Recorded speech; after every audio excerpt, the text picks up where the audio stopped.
My name is Stephanie and I've been here since April 18. And I'm a registered nurse, still on training but getting a hang of it. How did you end up at Complete Care to register? I applied in 2023 and they hindi ko alam kung ano yung term pero dito ako na assign ng Grandison for the assignment here because I chose New Jersey as my state. I have few relatives here and friends also. Nung nagsimula ka, ma'am, what were you nervous about? And did those fears turn out to be warranted? Actually, the greatest fear that I have is because this is a new environment, new culture, and also since I have not been into nursing for quite some time, that's one of the factors that na overcome ko na naman as the day goes by. Ano sa mga transition? Actually, very sportive talaga sila sa akin. I chose to bring my family with me. Yung sabay-sabay kami pumunta dito, they allowed me to do that. And this one allowed me to bring my family with me. It's a big appreciation to them for allowing me to do that. Kasi mas naging madali para sa akin yung transition ko since kasama ko na agad sila, alam ko na kung saan kami pupunta, and alam ko na yung gagawin ko since kasama ko sila, ay na mabilis kami nakahanap ng apartment and all, and yung sa school nila, yun. Nakwento ko nung kanina kapag Pilipino ko ng nakatulong mag-anak ng apartment. Opo, kasama ko po dito, si Ate Mora. Filipina din siya. Yung kapatid niya kasi sa same apartment complex nakatira. So yun. Ma'am, yung family mo, ilang kids yun?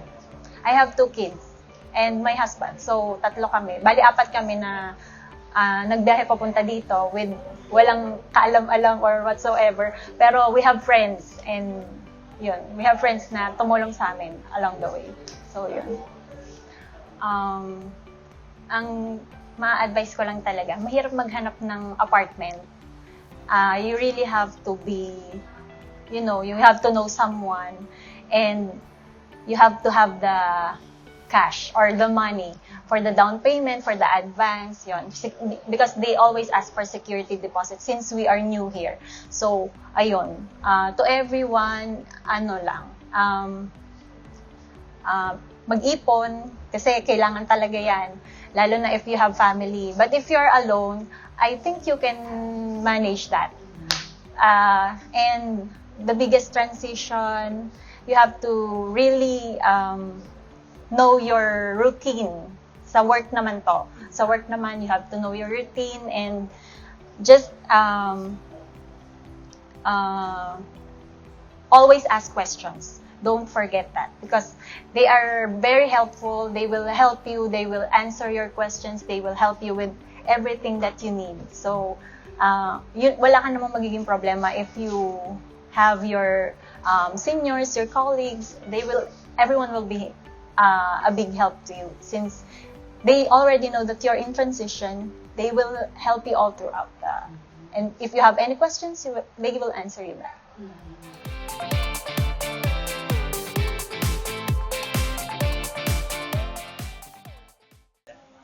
My name is Vilma Aspel, Director of Nursing at Complete Care Prospect Heights. This is actually my second year in the company of Complete Care as a Director of Nursing, where we are a very structured facility, well organized, well managed. Most of our employees in this building have longevity of employment. We encourage all nurses to apply to our organization. There's a lot of future for new graduate to come on board as a licensed professional nurses. And what do you think is the best part of the work culture here? We are very welcoming to our newcomers, especially overseas nurses coming on board. We try to give them a warm welcome. We make sure that they are acclimated to our environment in the building. We do our onboarding. We set expectations to all our applicants that come on board. And also we do obtain feedback at the end of the day or end of the shift to make sure that the adjustment or the experience of the new hire is going to be productive. My name is Diane Non. I'm the Assistant Director of Nursing.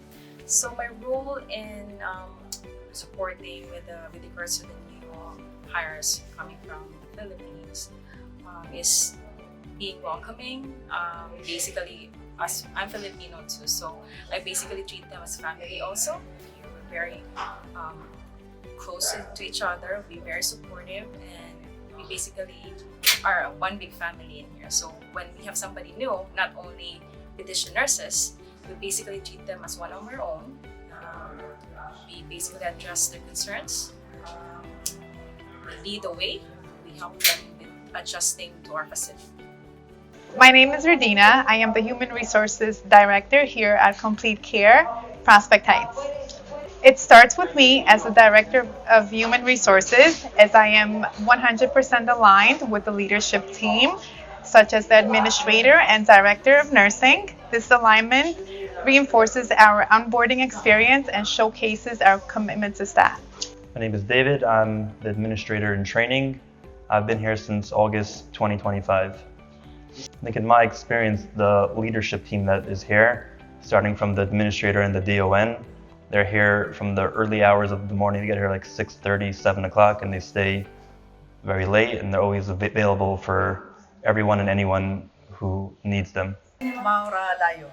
I'm a 3 to 11 nursing supervisor, and I've been here in this country since 1988. Well, I was like her too when I came in this country, and I feel the same way how she feels. It's like she's lost, but helping a new nurse and her family find a home is a beautiful way to welcome them to the United States. Small acts of kindness and support can make a big difference for someone starting a new life in a new country like America. Hi, my name is RJ. I am the Nursing Home Administrator for Complete Care at Prospect Heights here in Hackensack, New Jersey. It is the premier skilled nursing in Bergen County, and I love being part of an organization such as Complete Care, who holds high standards of values that match my own. I am #completely in when it comes to bridging innovation, quality subacute long-term care, and driving patient satisfaction and employee satisfaction. Complete Care is a forward-thinking organization, and in an increasingly competitive healthcare market, it's important for an organization such as Complete Care to set itself apart by driving the onboarding experience, the hospitality component, the leadership, and our commitment to supporting staff.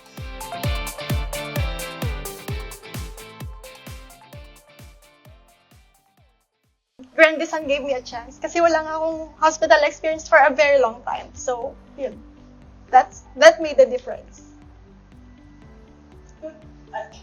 Dun sa part na nakalimutan mo, and then paano mo siya na-read?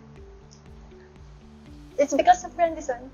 They said, I don't need a hospital experience to be hired. So, I asked my husband if I can do it, and he said, yes. So, we agreed on it.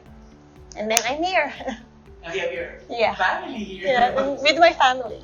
So, yun.